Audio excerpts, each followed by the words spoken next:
Ele impulsiona jatos e reveste os lábios. Dirigimos sobre ele. Fazemos fogo e brincamos com ele. Da camisa que vestimos, as telhas de nosso telhado, dependemos dele. Então, se você pensa que petróleo é só gasolina, pense melhor. Agora, os segredos do petróleo em Maravilhas Modernas.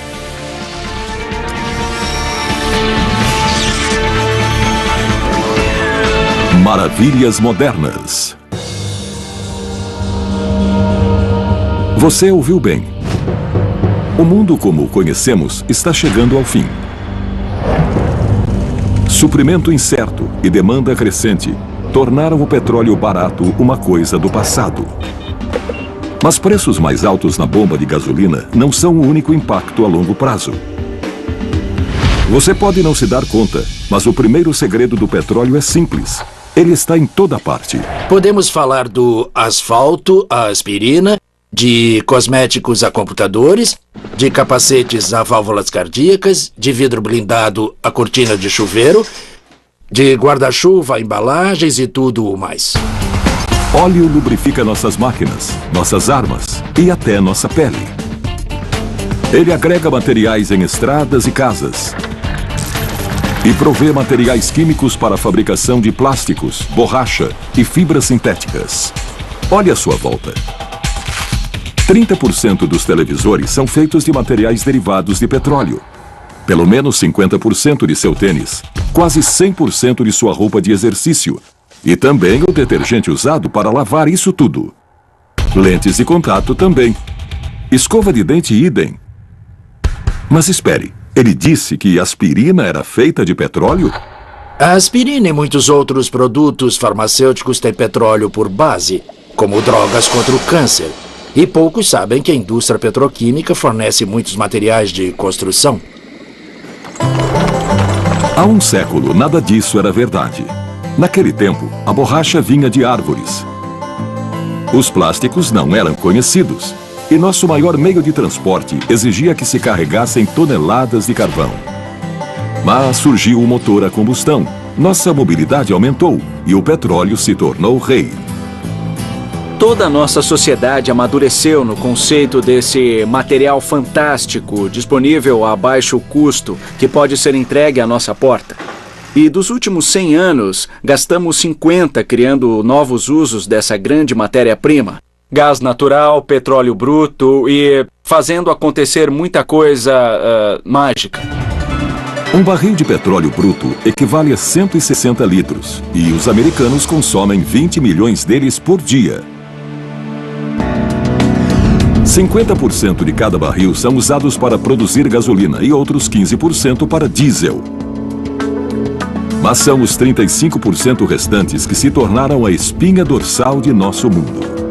O que o petróleo tem que o torna tão versátil e para nós tão vital? Dentro de cada barril, há uma mistura de hidrogênio e moléculas de carbono, formadas em todas as combinações. São os hidrocarbonetos. Alguns, como o C1, mais conhecido como metano, são hidrocarbonetos relativamente simples e são considerados leves. Combustíveis de automóvel têm cadeias um pouco mais longas, enquanto outros, como a estrutura química do óleo de motor, contêm pesadas e complexas cadeias de 50 ou mais átomos de carbono. Separando as moléculas do petróleo bruto, criam-se poderosas fontes de energia, como gasolina e diesel. No que resta, permanece uma grande variedade de químicos básicos conhecidos como matérias-primas. Tudo depende do refino. O que uma refinaria faz é pegar o petróleo bruto e rearranjar as moléculas através de vários processos, ou para fazer gasolina, ou fazer diesel ou combustível de aviação, ou para fazer outros produtos acabados usados em construção e em muitas indústrias. A Valero Oil é a maior refinaria de petróleo da América do Norte. Das instalações de Wilmington, na Califórnia, ela processa mais de 135 mil barris por dia, que chegam em navios-tanque e são bombeados para a refinaria. Esta é a tubulação onde nós recebemos petróleo bruto. Ele é trazido pela tubulação e entra nos tanques que se veem aqui atrás de mim.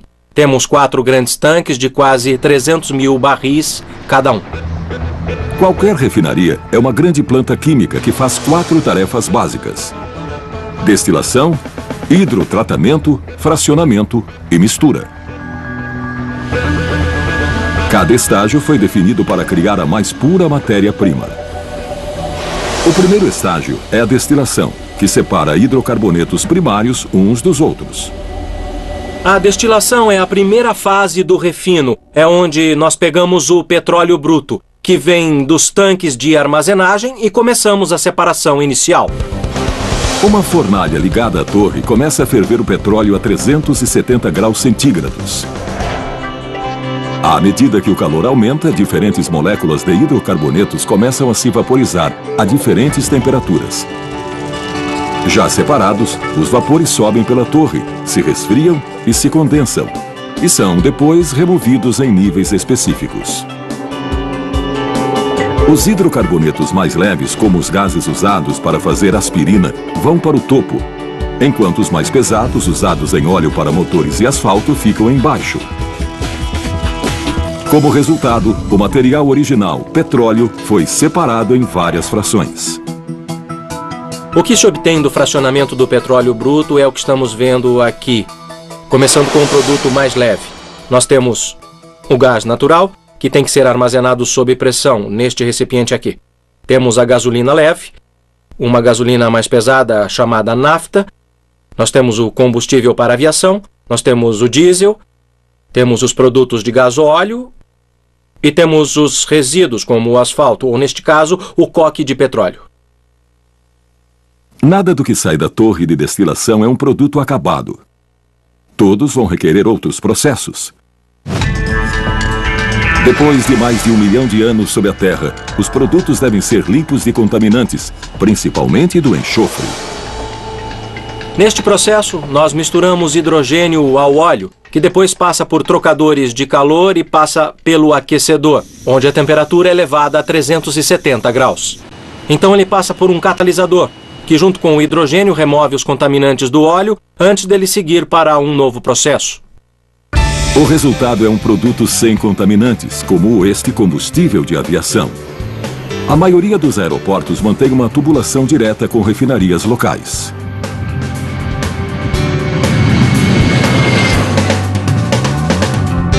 Quanto ao enxofre removido, ele é coletado e vendido como o ingrediente principal de fertilizantes agrícolas, ou para manufaturas de pneus, ou de extintores, e até de explosivos. Mas nem toda fração está pronta ainda. E algumas precisam até de uma remodelação atômica. O fracionamento quebra hidrocarbonetos grandes e complexos em menores e mais simples que, por sua vez, se tornam um produto acabado. Isso pode ser feito diretamente com muito calor ou em combinação com catalisadores químicos. Este é o tipo de catalisador que nós usamos, é quase um líquido. O que nós fazemos é misturar o catalisador a uma alta temperatura, ou seja, mais de 700 graus. E ele reage para formar os produtos mais leves que vemos aqui. Fracionar gasóleo pesado em moléculas de hidrocarboneto menores cria este óleo base, usado para mover navios. Além disso, o fracionamento faz propileno aqui nesta embalagem. O propileno é matéria-prima usada em maquiagem, dentifrícios, anticongelantes, tintas e produtos de poliuretano, inclusive capacetes. Vai!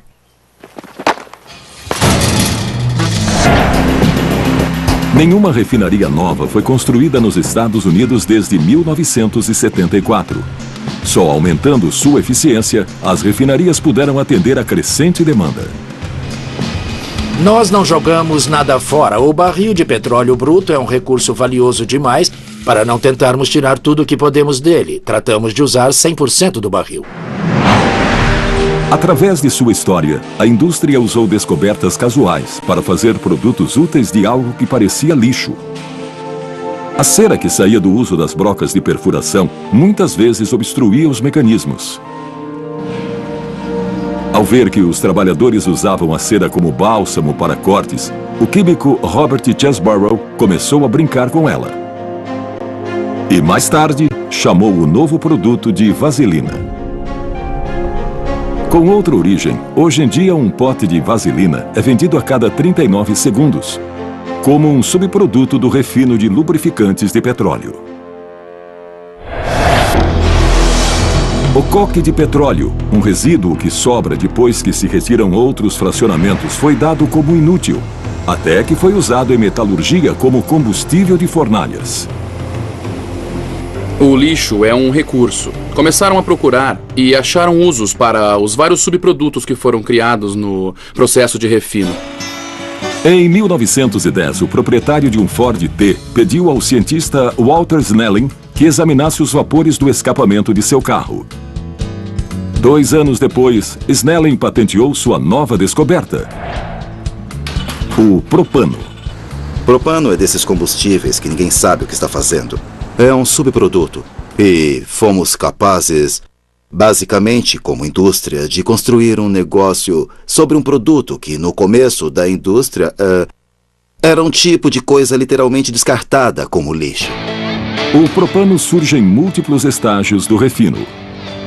Pense nele como um presente. É um hidrocarboneto rico em energia. Tem 2,75 vezes mais hidrogênio por molécula do que o gás natural. É também um combustível que queima de forma limpa e com ótimo custo. O propano produz 18 a 24% menos CO2 do que a gasolina. Hoje, 17 milhões de lares usam propano para aquecimento, para cozinhar e gerar força.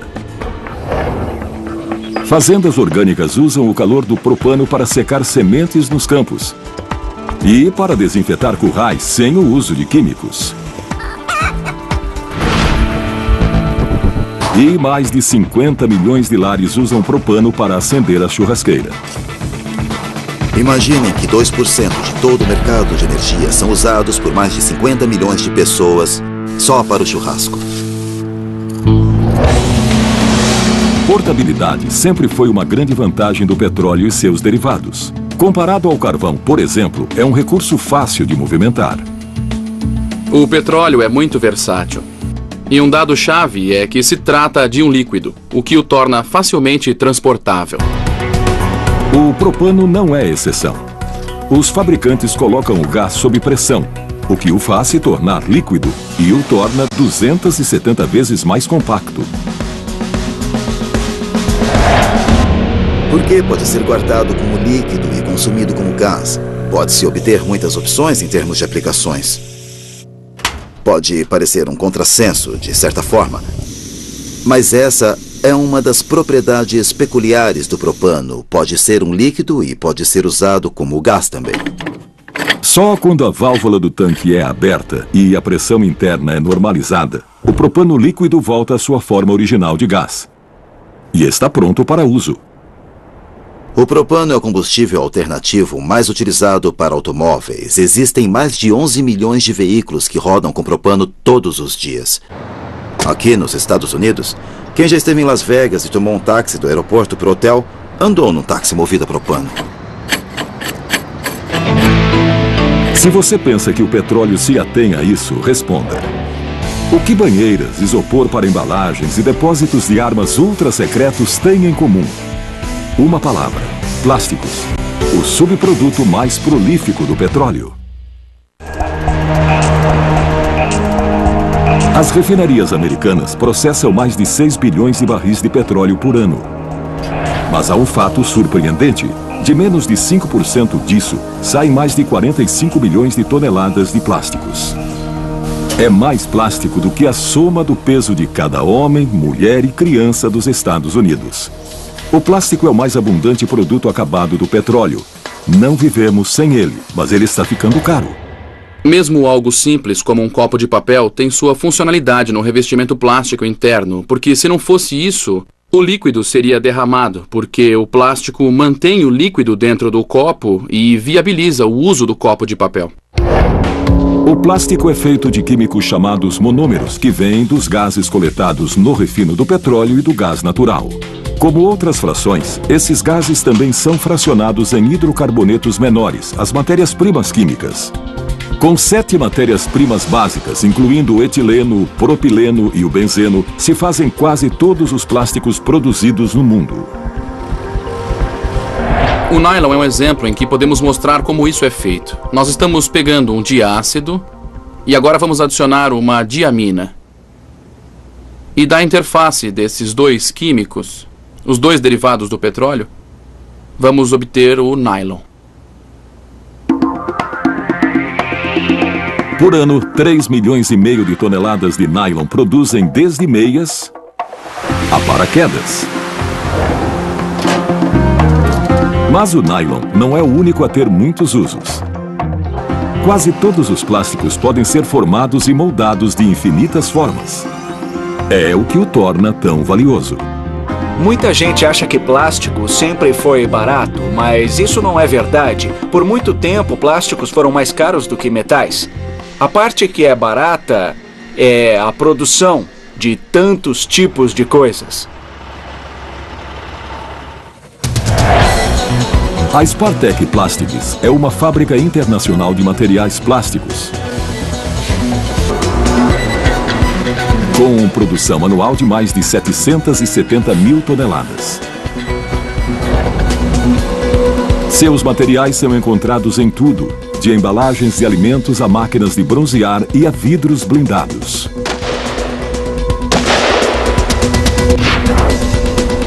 Sua fábrica de La Mirada, Califórnia, faz principalmente plástico em folhas e bobinas, usando 2 dos plásticos mais importantes. Esta planta usa basicamente ABS ou poliestireno. Ambos são materiais com base no estireno. Cada vez que você abre a porta da sua geladeira, as prateleiras, as gavetas e certamente a porta contém poliestireno. O ABS, ou poliestireno, chega na fábrica em forma de pelotas de plástico. Algumas são novas, outras são recicladas. Mangueiras de ar conduzem as pelotas pela fábrica até que chegam ao extrusor, o coração das operações. No extrusor aquecido, há um longo parafuso sem fim que gira constantemente empurrando as pelotas plásticas até a outra extremidade. À medida que as pelotas se comprimem e se atritam, a fricção cria calor. E isso derrete o plástico. A pasta é então empurrada através de rolos e forma uma folha de plástico que passa por uma série de cilindros. Pode até parecer muito simples, mas tem muita geometria e muitos cálculos no desenho desse parafuso. E muito do resultado decorre de simples tentativa e erro. Esta bobina será usada em várias embalagens. Uma mudança para rolos mais largos resulta em folhas de plástico, que podem ser moldadas em peças únicas para spas, barcos e caiaques. Colocamos esta folha em um forno e aquecemos suavemente e não violentamente, como é feito no processo de produção da folha. Ela começa a amolecer até que começa a ceder e é esse o chamado ponto de seção. Depois ela é posta sobre um molde e se usa a técnica de criar vácuo para ajustá-la e fazê-la tomar a forma do que se quer fabricar. A moldagem térmica é o método-chave para a fabricação de peças plásticas. Mas há outros métodos, inclusive de solda. O vinil, também chamado PVC, é um plástico derivado de petróleo muito durável e flexível.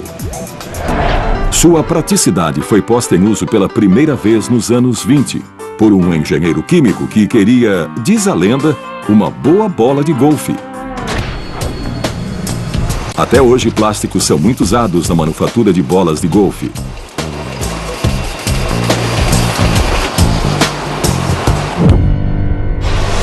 E as vantagens do PVC se espalharam pela área industrial, da saúde e militar. Desde 1997, os militares americanos destruíram 55% do arsenal de armas químicas da Guerra Fria. Mas ainda faltam 14 mil toneladas. Em um ambiente cheio de agentes mortais como o gás sarin, a roupa de proteção de quem trabalha aqui significa a diferença entre a vida e a morte. A Vinyl Technology fabrica mais de 130 mil dessas vitais roupas de vinil. A roupa é praticamente 99% material plástico. O visor é de material de carros, de para-brisa de carros conversíveis. Tudo o mais é uma liga de filmes de plástico, especialmente desenvolvida para proteção contra agentes químicos, feita para tornar a roupa impermeável ao agente e para dar ao trabalhador o maior tempo possível de trabalho. Não há partes costuradas ou grampeadas nos trajes. Ao invés disso, as partes são soldadas usando radiofrequência ultra alta para fundir os materiais. Se você olhar, vai ver algumas soldas que dão a volta do perímetro do visor, soldando o vinil à liga, que é um material branco. Todas as juntas são extremamente limpas e estão do lado de fora para conforto de quem usa o traje. Os trajes só são terminados quando os trabalhadores os vestem. Quando o trabalhador se prepara para entrar, veste a roupa e só então é fisicamente isolado ou soldado dentro dela, com máquinas similares às usadas no processo de fabricação. O trabalhador fica isolado, faz seu trabalho, a roupa é cortada para ele sair e é descartada em seguida. O petróleo é eficiente para manter isolamento de químicos mortais. Mas o que acontece se o engolirmos por engano? E há grande chance de já termos engolido. Quando falamos de algo grande, dificilmente haverá maior do que o transportador de esteiras, um veículo que leva o ônibus espacial de um ponto a outro. É difícil imaginar o que esse mastodonte de 2.700 toneladas tem em comum com um relógio de pulso. Mas apesar da diferença de tamanhos, em seus interiores as duas máquinas têm muitas partes móveis. E seja pesando 1 tonelada ou 1 micron, partes móveis precisam de lubrificantes derivados de petróleo. Um lubrificante é desenhado para fazer duas coisas básicas. Uma é evitar o desgaste, e a outra é que partes móveis sempre geram calor. E a lubrificação consiste em extrair esse calor e impedir que as superfícies se atritem. Lubrificantes são feitos de óleos base, frações da torre de destilação. São considerados como as frações mais valiosas, apesar de representarem menos de 8% do que resulta de um barril. Aqui eles fazem muitas coisas, de ajudar a mover o ônibus espacial a direcionar um míssil, a proteger a corrente de serras elétricas.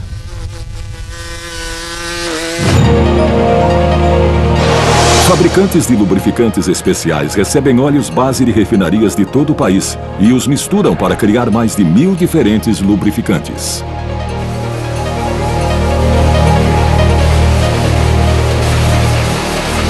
Nós fazemos óleo para motores. É nosso produto número 1, é o que mais fazemos, e fazemos especialidades como fluidos resistentes a fogo, de modo que se houver um vazamento, ele não se incendeia. Nós também fazemos óleos usados em comandos hidráulicos de navios, que movem lemes, baterias de mísseis ou armas. E também óleo de catapulta de porta-aviões para lançar aviões.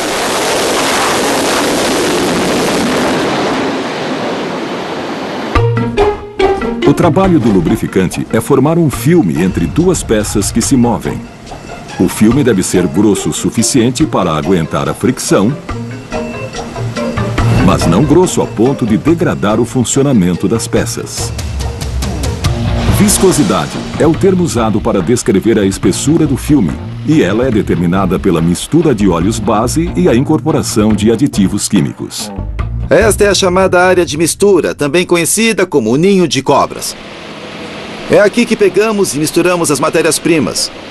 Alguns produtos são fáceis, usam 2 ingredientes. Outros são mais complicados, usam 20 ingredientes. Alguns líquidos, outros sólidos.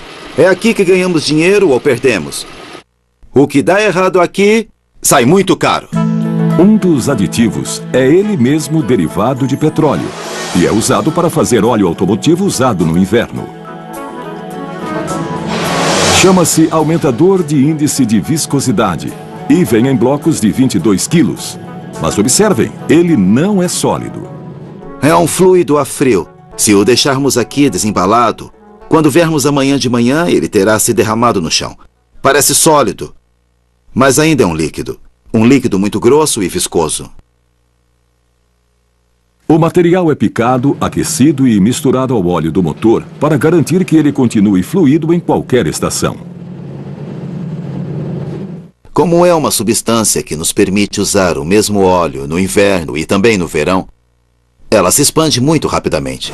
No frio, parece um aglomerado de molas de relógio, muito próximas uma das outras. Quando chega a 90 graus, ele se expande e as molas parecem saca-rolhas, ficam muito longas e agem como se fossem fibras, evitando que o óleo flua rápido demais e o torna mais grosso. Assim temos bom desempenho no frio e no calor. Poucos processos são tão automatizados quanto os de produção de alimentos. E as máquinas precisam de lubrificantes especiais, chamados óleos de grau alimento, que podem até ser engolidos. Esse óleo é exigência do governo, porque se acidentalmente óleo vier a cair no alimento, não haverá nada. É um hidrocarboneto extraprocessado extra limpo e é manipulado como óleo grau alimento em embalagens especiais. E ele nunca entra em contato com metais. Se a ideia de comer petróleo o assustou, não esqueça que você também o esfrega pelo corpo. O óleo para bebê que você compra é 100% este óleo, com uma fragrância. Loções para bronzear são 80% dele, com um pouco de emulsificante. Batons são 70% deste óleo com corantes e um pouco de cera para dar consistência. Este óleo é usado em quase tudo que usamos em nós. Lubrificantes são consumíveis. São usados, substituídos e pronto. Mas com o preço do petróleo em alta, o lubrificante mais comum do mundo, o óleo de motor, pode ter uma segunda vida. Todos os anos são gerados 53 bilhões de litros de óleo usado nos Estados Unidos. Na Evergreen Oil, pegamos o óleo usado e tornamos a refiná-lo, ou pegamos o óleo usado e o repomos em estado de não usado. Calculamos que podemos usar o mesmo óleo umas 20 vezes. Refinar é diferente de recondicionar o óleo de motor. O chamado óleo recondicionado simplesmente é filtrado, às vezes com resultados ruins. A Evergreen estima que um refino maciço poderia economizar até 90 mil barris de petróleo por dia. Isso é óleo usado que acabamos de coletar e trazer para Evergreen Oil. Está cheio de contaminantes, como metais pesados e enxofres. Pode ter uma concentração de halogênios. E está bem sujo. Vamos passá-lo pelo processo de refino e fazer dele óleo reutilizável. Refinar faz o caminho inverso do processo original de refino. Primeiro, o óleo é hidrotratado para remover os poluentes e também os próprios aditivos. Lembra-se do aumentador de índice de viscosidade? No refino, ele é eliminado. O que sobra é então redestilado, voltando a haver uma fração quase pura. Este é o nosso lubrificante base refinado. No processo, todos os metais, os contaminantes e os aditivos foram removidos, e também toda a água e os produtos leves. Ele voltou a um estado quase original. Isto é tão bom quanto o original. A Evergreen processa mais de 53 milhões de litros de óleo usado por ano. Para refinar óleo usado, gasta-se metade da energia necessária para refinar petróleo bruto. Sem dúvida, não é só um bom negócio, é bom para o ambiente também. Mas óleo de motor não é o único produto reciclado quando usamos uma estrada. Há outro, muito importante. Sol escaldante, tempestades violentas, ventos furiosos. Em qualquer condição, dependemos de nossas casas para resistir à fúria da Mãe Natureza, e em nenhum lugar a proteção é mais importante do que no telhado. Entra o petróleo. Hoje, 80% dos telhados americanos usam placas asfálticas, o material de cobertura mais comum do país. A indústria do asfalto fabrica quase 1 bilhão e 200 milhões de metros quadrados de placas para cobertura a cada ano. É material para cobrir 5 milhões de lares por ano. Depósitos naturais de asfalto existem há milhões de anos. E os antigos confiaram em suas propriedades pegajosas para construir cidades, barcos e até para embalsamar múmias. Hoje, quase todo o asfalto é derivado do petróleo e representa 3% de cada barril. É o líquido escuro e denso que sobra depois que os hidrocarbonetos mais leves foram removidos. A fábrica de telhas asfálticas da Owens Corning, em Compton, Califórnia, processa mais de 110 toneladas de asfalto líquido por dia. Aqui o asfalto entra em nossa fábrica. Ele vem em caminhões. E é transferido para um conversor, que é essa torre que estão vendo atrás de mim. É ali que se converte o asfalto em material para fazer telhas. Ar quente é soprado no asfalto para torná-lo mais mole e durável. As telhas de asfalto são feitas com 3 elementos primários. Uma manta sintética feita de papel ou fibra de vidro, de grânulos minerais e, finalmente, de asfalto recém-soprado. Atrás de mim está o revestidor. É aqui que o asfalto e a manta de vidro são agregados. O asfalto reveste a manta de fibra de vidro, tanto em cima quanto embaixo. Pode-se ver que há um excesso de asfalto que não reveste completamente a manta, mas esse material é reciclado e remisturado, e não há nenhum desperdício nesse processo. Através de importantes avanços tecnológicos na manta de fibra de vidro, reduzimos a quantidade de asfalto, mantendo o alto desempenho das placas asfálticas nos telhados. Grânulos revestem a parte superior da placa asfáltica. Usam-se várias cores para oferecer ao comprador alternativas estéticas, mas eles também têm impacto prático de refletir raios ultravioletas e reduzir o calor. Agregados os materiais, as placas são esfriadas, depois cortadas e acabadas para satisfazer diferentes mercados. Estamos no final da linha. Esta é uma placa ou telha asfáltica acabada. Podemos ver o asfalto, a manta interna, os glânulos impregnados. Tudo agregado em um produto acabado. Do outro lado, vemos o material de acabamento. Uma tira adesiva para cada placa se fixar a outra no telhado e uma camada de material que impede que uma placa cole na outra, na embalagem, antes de ser instalada. Hoje, as telhas representam menos de 15% do asfalto que sai da refinaria. Menor quantidade ainda vai para estruturas de construção à prova d'água, como quebra-mares e diques. E para onde vai o resto? Para perto de nós, sob nossos pés. Há 6,5 milhões de quilômetros de estradas nos Estados Unidos, 94% deles de pavimentação asfaltada. A Vulcan Asphalt produz mais de 500 toneladas de material de pavimentação por hora. Nada disso seria possível sem petróleo. Temos de usar o asfalto como aglutinante para segurar o material conglomerado e nos dar a compactação necessária e ajuda a garantir a solidez da pavimentação. É um ingrediente muito importante.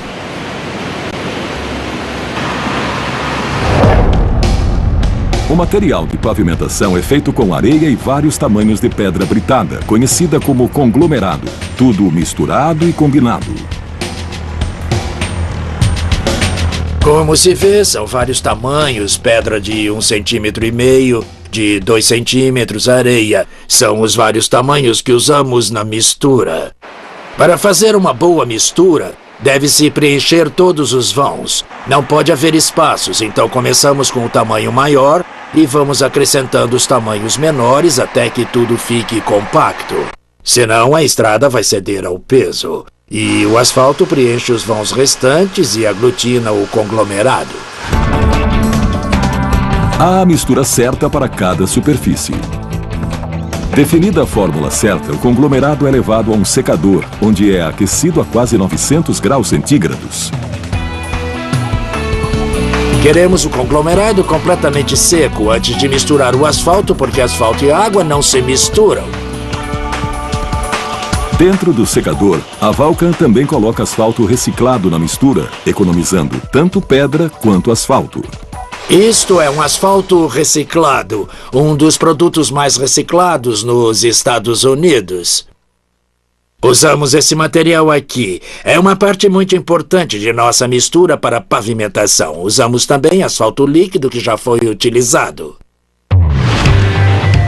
Só então o conglomerado é aspergido com asfalto líquido novo. Após uma vigorosa mistura, o processo está completo. Este é o nosso produto final sendo levado para o local de aplicação. Como se vê pelo tamanho do conglomerado, é uma mistura de pedras de 2 centímetros, que será colocada na pavimentação. Logo vamos dirigir sobre ele. A estrada asfaltada é outro produto do petróleo com que estamos familiarizados. Mas há uma pergunta importante. O que haverá quando o petróleo terminar?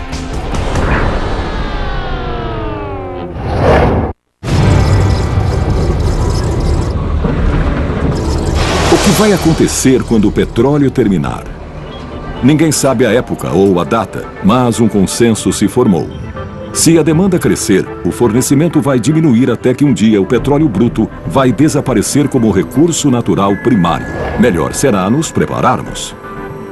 Se nós formos objetivos, nós vamos ver que esse é um tremendo recurso, que talvez não estejamos usando adequadamente. Dependemos dele. Assumimos que duraria para sempre, mas ele é um recurso finito e que não vai durar para sempre. Estamos desenvolvendo alternativas para quase todas as frações do petróleo. E fontes de energia renovável estão crescendo. A força eólica, por exemplo, já supre 1% das necessidades de energia dos Estados Unidos. Um começo, como o próprio petróleo. E há outras fontes. Esta estrada é pavimentada não com o tradicional asfalto, mas com bioasfalto feito com cana-de-açúcar.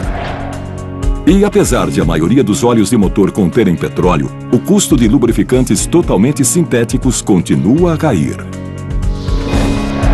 Recentemente, a Virgin Atlantic Airlines fez um voo usando, em parte, um combustível criado a partir de algas. Células solares fotovoltaicas como estas, de uma central da FedEx, dão eletricidade hoje e podem motorizar carros amanhã. E plásticos hoje já são feitos principalmente a partir de gás natural de petróleo, mas de combustão mais limpa. Plásticos também podem ser feitos a partir de milho e outros grãos. Mas novos suprimentos de energia e matérias-primas não são a única área de pesquisa e invenção. Será que essas fontes alternativas de energia vão compensar o declínio do uso de petróleo e do carvão? Essa questão depende de quanta tecnologia podemos desenvolver. Já pelo lado da demanda, podemos tornar as coisas bem mais eficientes. E isso faria a demanda decrescer e a reciclagem pode se tornar um problema. Atacar a demanda pela reciclagem do que já existe é uma estratégia aplicada por centenas de comunidades no país. É só ver as garrafas de plástico que voltam a ser mais de 9 milhões de toneladas de plástico a cada ano. O desafio, no entanto, não é o plástico simples, como o das garrafas, mas produtos mais complicados, como televisores ou computadores, que contêm diferentes tipos de plásticos fundidos. Até recentemente, a resposta era o aterro sanitário. É aqui que entra a nova ciência da recuperação. Um grande mercado de reciclagem está se formando e há muitas pessoas coletando plástico que pode ser reciclado, mas ele tem de ser tirado do lixo. Temos de saber como fazer isso. Não só por consciência do meio ambiente, mas porque o valor do próprio plástico aumentou. Literalmente dobrou ou triplicou ou mais. Em 1994, Tripp Allen fundou a MBA Polymers para recuperar plásticos com equipamento de alta tecnologia. Nós tiramos vantagens das propriedades dos plásticos, por exemplo, da densidade. Plásticos têm densidades variadas. O polietileno de uma garrafa de detergente ou de leite é mais leve do que a água. O poliéster, usado em garrafas de refrigerantes, já é mais pesado. Então você pega os dois, você tritura, agita tudo, faz uma simples solução de água e vê a separação. O polietileno boia e o poliéster afunda. Agora, nem sempre é tão simples e você tem de ajustar outras operações que darão novas opções para a gente. Hoje, computadores contêm 12 tipos diferentes de plástico, todos recuperáveis. Mas e um produto que tem 39 tipos de plástico? Você adivinhou, o carro da família.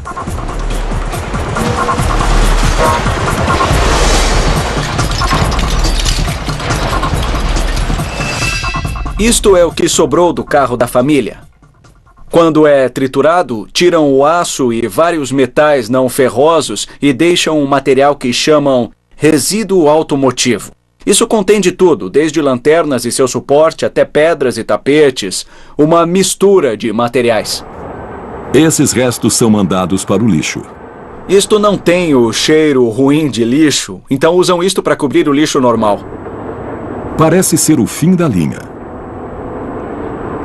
Mas, como um bom explorador, Allen vê ouro nesses montes de lixo. Este veículo usa grande número de tecnologias que, em sua maioria, são oriundas de ideias da indústria de mineração. A Califórnia foi fundada na corrida do ouro, e minerar ouro nada mais é do que catar pepitas brilhantes no meio de uma montanha de outras pedras. O processo começa com o resíduo automotivo passando por uma série de ímãs para remover qualquer partícula metálica. Depois, ele entra em uma série de ciclones ou redemoinhos de água que intensificam a separação por afundamento ou por flutuação dos diferentes plásticos e outros elementos. Separando tudo pela velocidade com que afunda ou flutua, podemos criar inúmeros produtos só usando água. Há muito aço e materiais não ferrosos. Mas há também grande variedade de plásticos que podem voltar diretamente para bens de consumo. Ainda em fase de protótipo, o potencial desse sistema de ciclone móvel está muito claro. E seu uso pode muito bem ser estendido a desafios maiores, como os próprios aterros sanitários. Por enquanto, ele é um lembrete de que em um mundo muito impactado pelo petróleo, a inovação e a invenção também são segredos que não devem ser esquecidos.